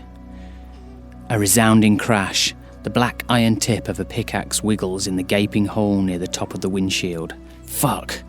I lose the firearm on the floorboard. Tires scream as I swerve, trying to shake the attacker free. Something huge thumps onto my roof. Its interior portion bulges and contorts as the mass above us lumbers around. Nikki lets loose a numbing shriek. A gargle. Chris? I ignore her stunned plea and continue fishing around for my Beretta. Once I've got it, I pump 2 slugs into the roof. My eye catches the glint of a passing street lamp on her torso. Fucking Christ. Before I sent the one on the roof rolling behind us, he'd managed to impale her through the chest with a long metal pole. It hurts. Her breaths are shallow and short. Colour drains from her glistening face. A sea of tingling pricks washes over me. I want to say something comforting, something warm, but seeing her in this state leaves me speechless. My fingers find a sticky warm puddle, matting her tea to the wound. The pickup rams the side of my car once more, catching me off guard. The wheel slips from my grip, and we careen down the ditch. Damn it! The smooth wheel slips through my bloody fingers, spinning clockwise. Nikki lolls forward and heaves out a thin jet of pink onto my grey interior. Her words come with more labour. Feels... I catch the steering wheel between my knees, cut it hard to the left and stomp on the accelerator. Metal and fiberglass collide in a loud crunch as I push the band of miners back over the double yellow line. I pick up my gun and fire a round. The Ford's front tyre pops like a firecracker. Its hissing, deformed mass forces the truck off the road and onto the high weeds. I return my focus to my injured friend. Hang on, babe. I bank the Corolla hard into a right turn. I'll get you some help. A large oaken sign appears near the crest of the mountain. Washington Monument State Park. Bingo. No sign of the F-150. I tap the brakes and turn onto the deserted gravel road. There's got to be a ranger station or something up in here. A quick glance at Nikki reveals that her consciousness is slipping. Stay with me. Where there's a station, there's first aid. I scan the cloud of dust in the mirrors for anyone trailing us. Nothing but gravel road and a bent barbed wire fence. Nikki gasps. Hold on, it can't be much further. Her warped expression holds hues of futility and disgust. I know. What a shit show I've gotten us into. I'm sorry. She jostles along in silence, her face cold and pallid. I take a right at the end of the road, following a smaller wooden state park sign. Its smiling Ranger owl possesses a demented grin and wild eyes. 1 mile ahead. As promised, a short jaunt over a dirt road leads us to a cosy station nestled under the swaying boughs of some elms and hickories. I pull in along its front facade and set the park brake. I'm going to run in there and get you some help, okay? Nikki's head bobs. Blood soaks the right side of her maiden tee. The bars gouged a crater into her breast, probably punctured a lung. I shove my door open. Just stay awake. I shut it and run into the musty ranger station. Anybody here? Nothing. I need help. The half-rotten planks creak under my weight. I've got an injured woman in the car. Click. Static. Click. Static. I follow the hissing cadence around the corner and into the back office, strewn papers everywhere. What a train wreck. Click. Static. My gaze hones in on the CB radio buried under a brown jacket and a half-consumed bottle of booze. I scramble around the edge of the cheap metal desk and take the CB receiver in my hand. Mayday, Mayday, is anyone there? Click. Static. Hello, is any... I'm here. The old man sounds confused. Johnny, is that you? My thumb depresses the trigger. No, my name's Chris Rogers. Listen, my girlfriend's seriously wounded. Click. You who? Where's Johnny? My patience wears thinner. She's dying, goddammit! We're being chased by something. Okay. I'll alert the police and have them send an ambulance to the shack. Stay put, you hear? Some of my anxiety melts. Yeah. Hey, you got a first aid kit in this hole? Yeah, in the locker room, over the thermostat. I drop the receiver to the desktop. Next up, the locker room. This cramped room is no better than the office. I wade through the stacks of old boxes and files of random orange igloo coolers. Bingo! I trip over a coiled rope of pool boys. Fucking kidding me? My paws rip the rusty metal box off the wall and undo the latches. 2 band-aids and half a bottle of painkillers. The worthless box slips from my grasp at the sound of Nikki's screams. I run in pursuit of my name being shouted over and over. I plough through the front door and back out into the dying night. She's nodding back down the road. Coming! A pair of headlights bounces up the gravel road in front of a roaring engine block. No time for Ranger Roy's help.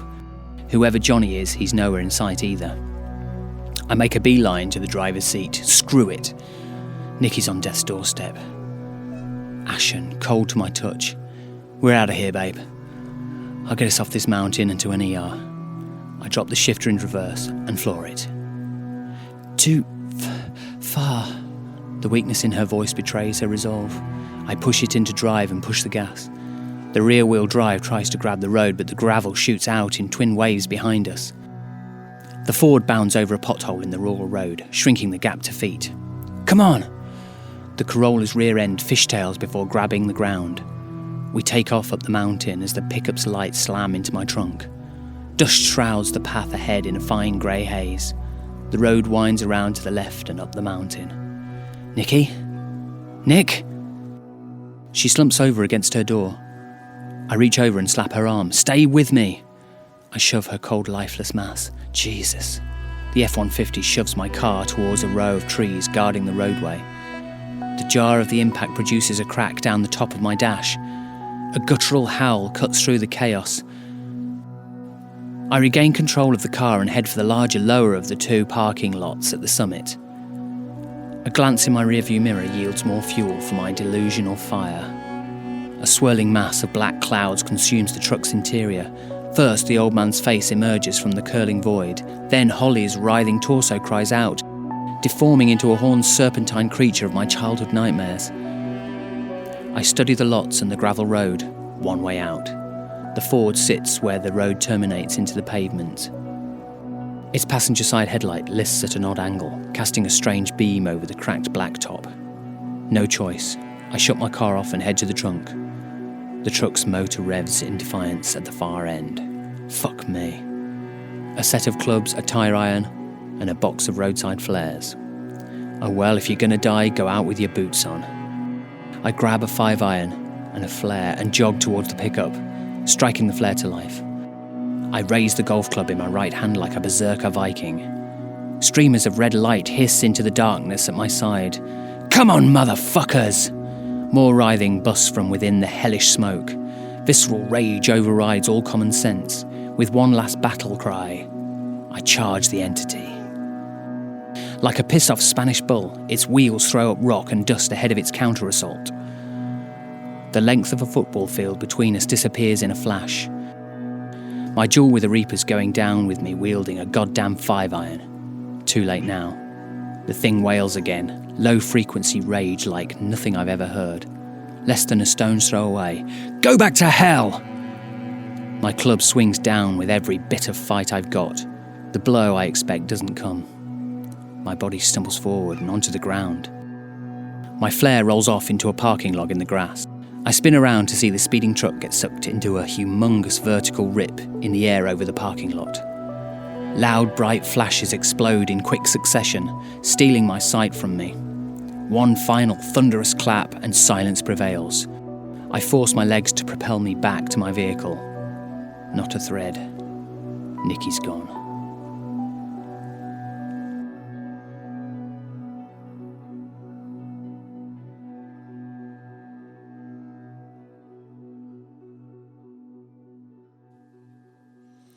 Now we have our next interview for this week, which I felt very honoured to get this interview with Tuesday Knight, who played Kristen in A Nightmare on Elm Street 4, as well as being in a ton of other movies and having a really successful music career. So please enjoy this interview with Tuesday Knight.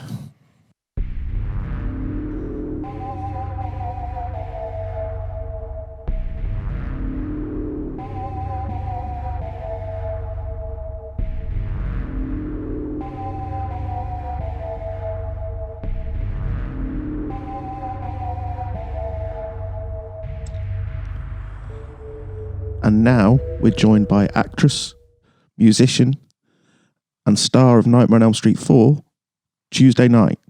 Hello, Tuesday. How are you? I'm good. How are you? Oh, I'm not too bad, thank you. Keeping busy. Good. Good. It's good to keep busy at this time, of course. It is, definitely. How is lockdown treating you? Oh, it's okay. I mean, I'm a little stir crazy because I love to be doing stuff and working and all that. Yeah. So it's a little bit strange to be in the house so much. My highlight of the day is like going to the store, the grocery store. That has become the sort of night out of the moment, hasn't it? Yes, it has. My first question is, how did you get into acting? Well, I got into acting because my dad was he's a pretty famous songwriter. And when I was growing up, there was a lot of the people that did his songs were always in our living room and stuff. Yeah. So there was always some sort of like entertainment going on. And there was a lot of people there that really influential. And I just started doing like these little scenes for people that would come over, and people would be like Frank Sinatra and Ricky Nelson, and and I'd be out there trying to like do something for them, and my dad would be like, okay, well now she's going to do this, and it was really fun. I just got I got exposed to it so early. and then the music as well because of my dad. I did that as well. So it was, I don't know, it was just sort of a natural thing. Yeah, because your dad wrote The Wonder of You, didn't he? Yes, he did. Wow, that's impressive. I know, it's such a great song. I know he was so talented, and he was so humble though. He never really realized how much he had accomplished. It was, it was kind of I don't know. He was always trying to get better and work harder. So yeah. What was your favorite movie role you've done? Oh, let's see. I think my favorite one is probably 2000 Malibu Road. Yeah. Because it was, I got to be a completely different character, and I wore a fat suit and I had prosthetics on, and it was just kind of neat to be somebody that was so unlike me. Yeah. It was really fun. Yeah. It sounds it. I've always thought that when you see people putting on these prosthetics and becoming someone else, it must be great fun.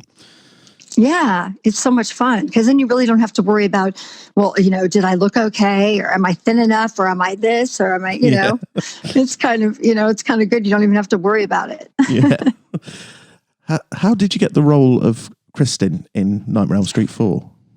Well, I had an audition for it, and I went in for Annette Benson, and she gave me a call back, and I came in to read for Rennie, and I kind of, Rennie told me to work on it a little bit to kind of pick up the essence of the character and all of this stuff. And I did, but then I just kind of let it go and did my own thing.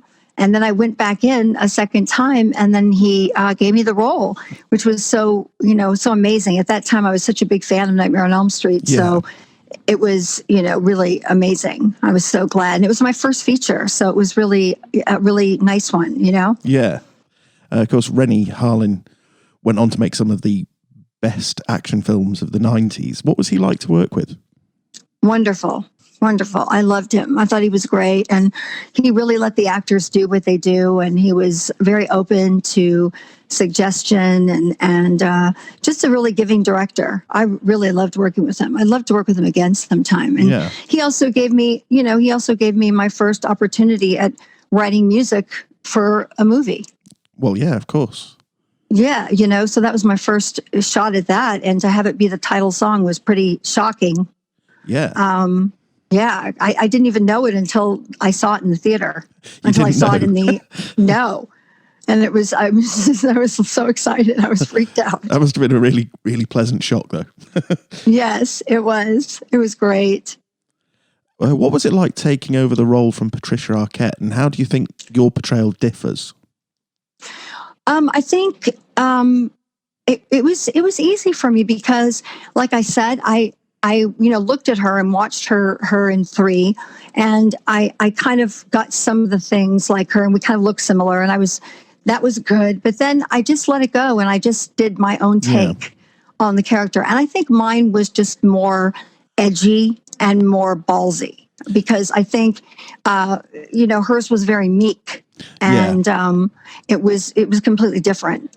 She was very, meek and, I don't know. It was very different. Mine was, I think, a little more bold and just, ready for action out there. I've always thought that. I thought your Kristen was much stronger because she's a survivor. She's been through what Patricia Arquette's character went through. Yeah, exactly. And Wes Craven wrote this really nice thing. He said that I did the Kristen the way he wrote it because he said that she was a survivor. Yeah. That's exactly what he said. Yeah. Oh, that's amazing. That made me happy. Yeah. And of course, I've got to ask, what was it like to work with Robert Englund? Oh, it was great. He's awesome. He's so funny, and he's such a storyteller. I mean, he's so he's just really intelligent, and he just can talk about anything. And we would have conversations about anything, and he loves to talk. So we had long conversations. Yeah, he always seems in interview to be a very good storyteller. Oh, he is. And he's such a, I don't know, he's got in this character, he's so good. He's just got the swagger, and he's just so charismatic as Freddy, That's right. Now, moving on to your music career, how did that start? Well, it started early. I actually did that first. Kind of. I kind of did some acting when I was little. Yeah. And then I went into music more seriously when I was around 17. And then I was like in bands and different, doing different things with different people. And it was just in me. I don't know. It just was, I'd grown up with my dad and I just was so into music. And I always wanted to sing my dad's demos and he wouldn't let me because he said my voice was changing. Yeah. It was so funny. I'm like 8 years old and I'm like, Dad, why aren't you using me? So I think that's how it happened. I just went into it with bands and then, then I went on to it in the 80s and then I, got a record deal and that's sort of how it happened. Yeah. I mean, I'm a musician as well. And my father was a musician. Yes. Oh, cool. And as a musician myself, I know that nothing beats the buzz of getting on stage and performing. Do you still get that? Oh, no. It's so much fun. I haven't performed for a while, for about 3 years. Yeah. But I definitely want to do it again. I'm definitely going to, set up my band and do it again soon. Yeah. I miss it. It's definitely something I'm looking forward to because I was out performing most weekends before lockdown and now it's been like 3 months of nothing.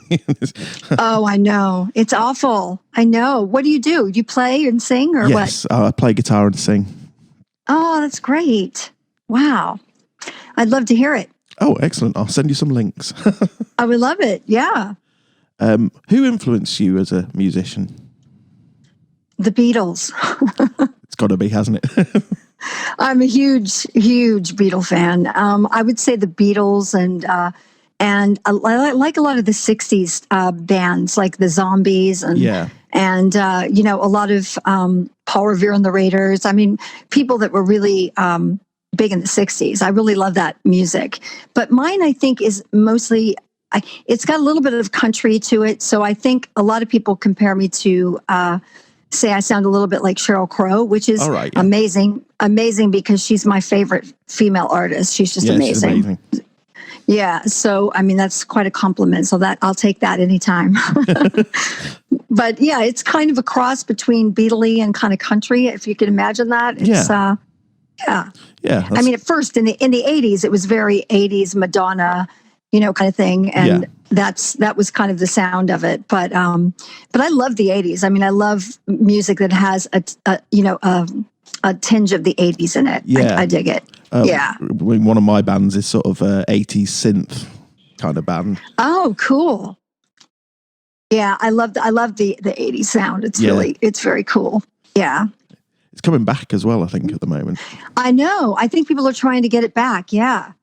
Yeah, definitely. That would be great, I think. I think it needs it. I think that was such a strong period of time for music and artists. I think that, so many people came out of that and they're just, amazing artists. There was also just so many different styles of music that were popular at the time as well, which isn't as much today. It's one thing or another. So it's one thing. Yeah, exactly. I mean, I can't even tell now. I mean, most of the female singers that are out there, I can't really even tell who's singing what because they sound so much alike. They do.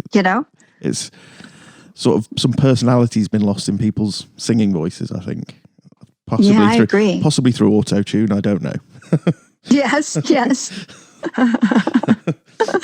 That's right.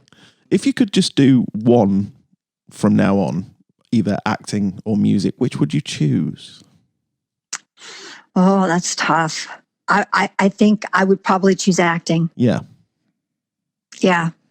It seems to be my first love, even though when I do music, I do it 100%. I feel like that's definitely me and that it means that much to me. But honestly, it would be hard to pick. But if I absolutely had to pick, I would probably choose acting. No, I think I can understand that.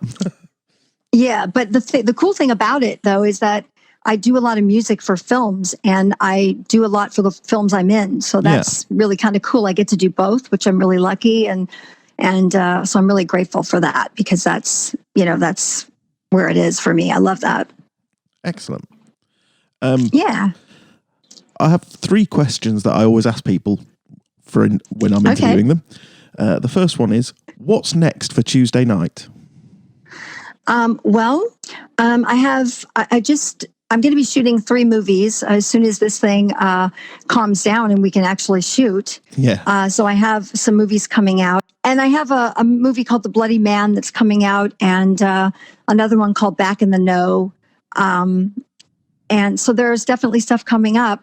So that will be nice. I can't wait for those to come out and to get back to work. I would really love to do them, do these films now. I mean, because it's all just a waiting game at the moment, isn't it? It is, yes.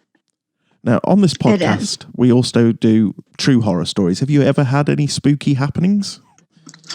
Let's see. Ever me any spooky? Yeah, I did have one really spooky one where my boyfriend actually was in Richard Marx's band. Do you know him? Oh, yes. Yeah. Yeah.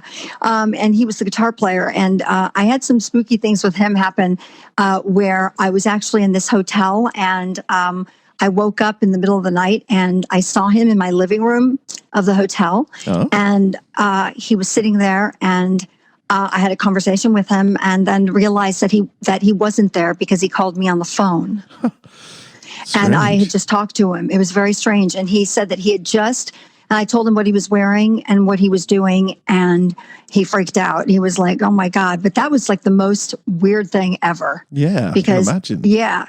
Yeah, because he had left the hotel and they were going on tour and he was leaving. And so I just went to sleep. And then I woke up and I saw this guitar case sitting out there. And I started like talking to him and he didn't answer. And so it got weird. And then the phone rang and it woke me up. And I was actually standing in the living room and no one was there. That's very spooky. That was really spooky. Yeah. That was like my spookiest thing. Yeah, you hear a lot about people seeing people they know, people who are alive that they know, and them not being there, and that's something really weird. I know it is, and how would I know like what he was wearing or what he was doing, and just crazy, really crazy. And finally, this is the final question: what is your favorite horror movie of all time? I would have to say that my favorite horror movie is probably Nightmare on Elm Street. I know that sounds really, biased, but no, I mean, really, those were my favorite ones when I saw them. Yeah, I mean, they just were. And then, I don't know, it's never changed. I mean, there's been other ones, but I think, of course, being in the 80s and all of that, I mean, movies were so much better. The horror films are so good, from the 80s. And definitely. I think they all have a different style completely to what happens now. There's too much reliance on jump scares and CGI now. And CGI, I was going to say that. Yeah, definitely. It's not the same as it used to be, all the practical effects. And No. And it takes away something. I don't know. It does. It's like you can do anything. You know what I mean? They can do anything with CGI. So it's like nothing's shocking and nothing's different. But, the scene of Amanda Wiss getting, killed in the first one is unbelievably frightening. Yeah, it's brilliant. And I actually, on the first episode of the podcast, I talked about the remake of A Nightmare on Elm Street and how the sort of equivalent death scene in that is just not as terrifying. It's not as disturbing as Tina's death in the original. No, it's not. And that Freddy was, he's a great actor, but he just wasn't Freddy. No. He was nothing like Freddy. It was crazy. No, I think they made some serious mistakes with that film. I do too. I agree. The makeup really let him down because the thing I've always thought makes Freddy stand out is his personality. Absolutely. And you can see Robert's facial expressions in his makeup.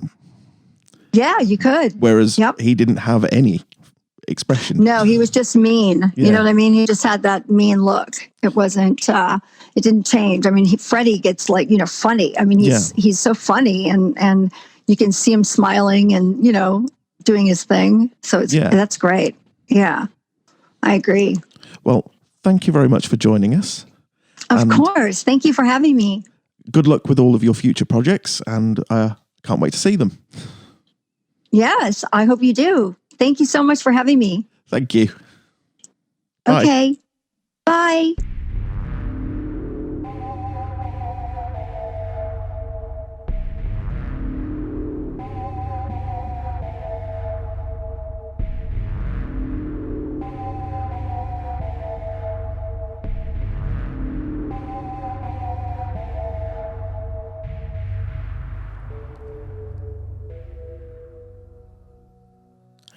And now it's time for this week's true horror story. Now this one comes from Reddit user Dotter is King, and the story is called The Reason I Quit My Job at the Airport. I started my new job at Will Rogers Airport. I say new job, but I was really just moved to a different airline and working in the same ramp agent position. Now I have to tell you that I have crippling fear of heights, and my least favourite part of being a ramp agent is when I have to climb in the cargo bin on a rear-loading plane because it's about 20 foot above the ground. This particular night there was a strange mix of a few factors creating an uneasy feeling. The first ambient setting condition is it was raining. Not just light raining, but pouring rain, with a few scattered lightning flashes and random power surges. Every now and then we have dead bodies transported in the cargo bins. This was one of the occasions, and tonight was my lucky night, apparently because my manager told me I was throwing this plane. Throwing means I was pulling cargo out of the bin. It was the last plane for the night and wasn't very much cargo beside the body. My co-worker John pulled the ramp loader to the plane and raised it up so I can walk up the conveyor belt and enter the bin. About 4 other co-workers came over with a baggage tug for the cargo. I say to everyone in a louder than normal tone because the rain was loudly smacking the metal shell of the airplane. I hope you're all ready. I'm not trying to be in there all night. John laughed and said, "Don't worry about it. Maybe you can make a new friend in there." In reference to the body. I didn't think it was funny, but I chuckled and told him, "Shut up and let's get going." I climbed into the small cramped space and sat in the bin as far from this human-sized white cardboard box as I could and pulled my phone out of my pocket to select a playlist to listen to while I throw the bin. I find a good one and I start working. The conveyor belt moves at a snail's pace. And you have to wait until they scan each individual package, so I can't just throw them as fast as I want and get out of there. About 10 minutes into it, I'm getting closer and closer to this box, and my music stops playing. I've had earbuds short out when they get wet, so in the front of my mind I automatically assumed the rain somehow got on and I just needed to shake a little water out of them. But they were bone dry. I checked Spotify to see if it was a glitch or a problem with the app, and I see I have an unread text. Did I get a notification and forget in the midst of my rap-fueled baggage handling? The way my phone is set up, when I get a message it will tell you who it is from, but it won't display the message. You have to access them to read it. The message was from an unknown number, which was odd because very few people have my number to begin with. I clicked the notification to read the message and all it said was, "Hi." I send back a text saying, "Hey, who is this?" My phone displayed that whoever sent the message saw mine immediately after I sent it. I waited and no response. I started my playlist back up and got back to my job. Shortly after that, a crash of thunder that was so loud the plane shook made me jump at first, but I quickly rationalised it and returned to work. I noticed the conveyor belt was no longer moving. I yelled to John, "What the hell is going on out there? Why did it stop?" John replied, "Damn thing ran out of gas, and we're going to take this load of cargo and drop it off while we get another loader over here. Sit tight." I think to myself, where TF else am I going to go?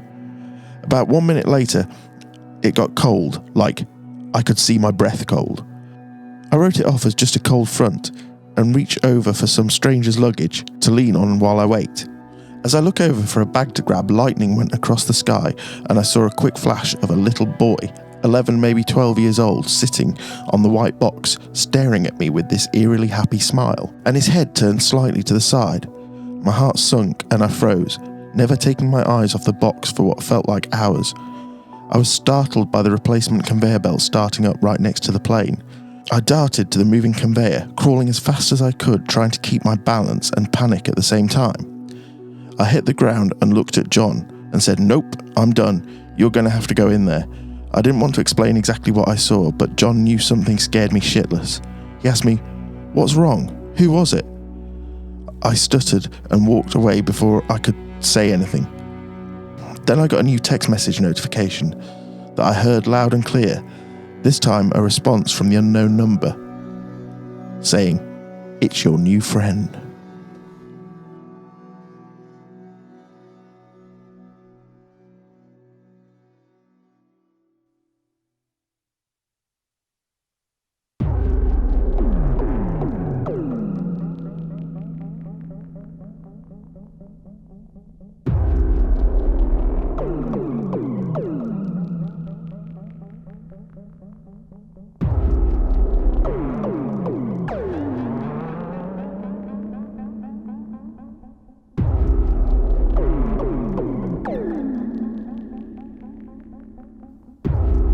And now it's time for horror movie news.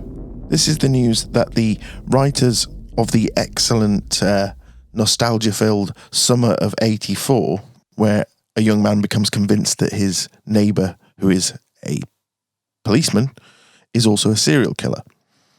The writers, Matt Leslie and Stephen J. Smith, have teased that they are releasing a mystery romance horror film called The Knocking. The pair of writers are also going to direct this film, and the duo lightly teased that the project sort of revolves around the idea of a Faustian bargain. Tonally, it's sort of like a mystery romance horror movie. Other details provided about The Knocking say it's tonally not unlike Hereditary, where it's something that's like supernatural and terrifying, but also feels like it could happen. We cannot wait to get it made and show the world, so that's one to look forward to.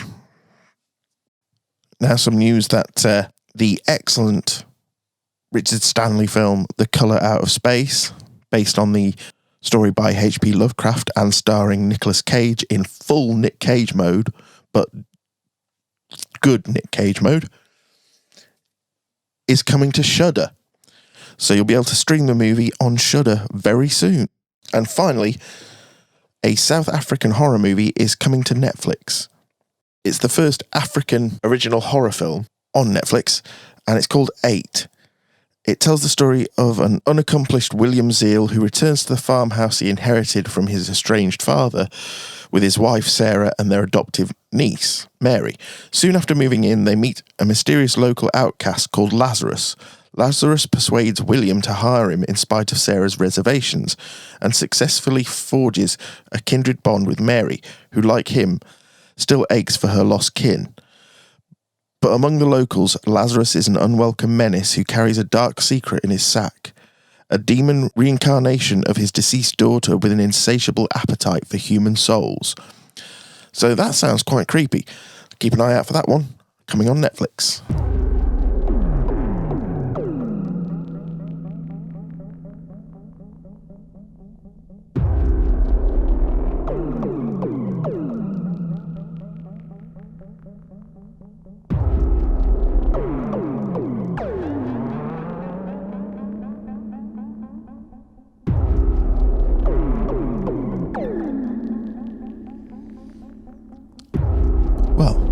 Thank you very much for joining us for episode 5 of Everything Fear.